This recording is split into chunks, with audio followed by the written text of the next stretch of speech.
grave que ça. Il faut lutter contre les déficits publics. Et il n'y a pas pire pour les déficits publics qu'un pays fracturé. Mais on peut faire une exception Regardez, en ce moment. est-ce que vous voulez jeter un coup d'œil sur les 3 semaines que nous venons de vivre? Combien nous ont-elles coûté? On n'en sait rien pour l'instant. Combien de milliards? Combien de touristes qui ne sont pas venus? Combien d'investissements venant des pays européens ou étrangers qui ne se placeront pas en France? Quelle dégradation ou quel accident pour l'image du pays.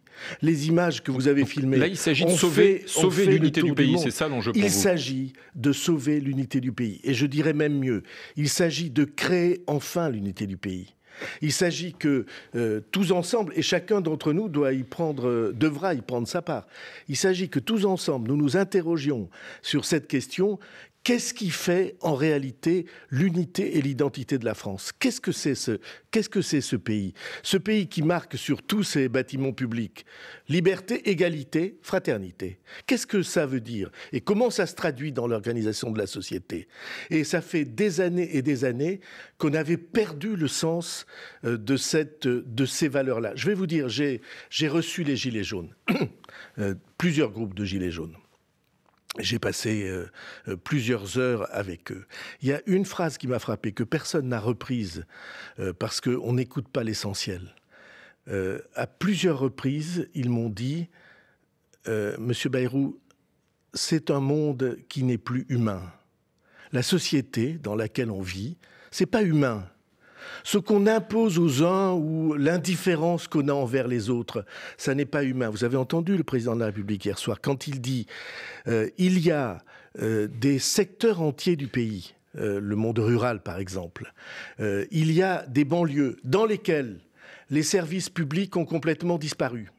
Plus que ça, dans lesquels on ne trouve plus d'interlocuteurs lorsqu'il s'agit de son abonnement d'électricité, de son abonnement de gaz, parce que tout ça passe par Internet. Quand vous voulez appeler les sociétés de téléphone, vous n'avez plus d'interlocuteurs.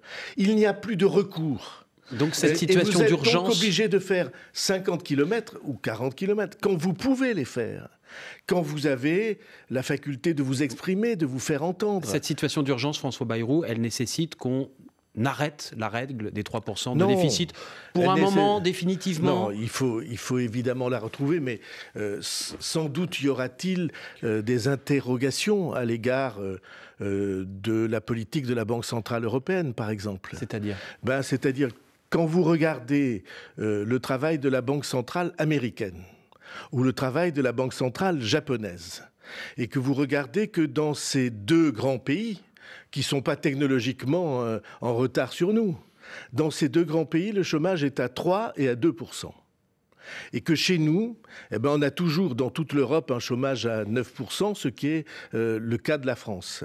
Ce qui crée des tensions énormes avec beaucoup de pays. Regardez ce qui s'est passé en Italie, en Espagne, regardez le Brexit. Regardez le Brexit. Aujourd'hui même, Theresa May, elle a dit le Brexit signifie que nous allons sortir, et puis elle n'arrive pas à sortir. Donc il faut remettre en cause la politique de la BCE. Je ne dis pas remettre en cause. Je dis il faut que les gouvernements européens, entre eux, se posent la question de savoir quels sont les buts à atteindre, quel est le cahier des charges. On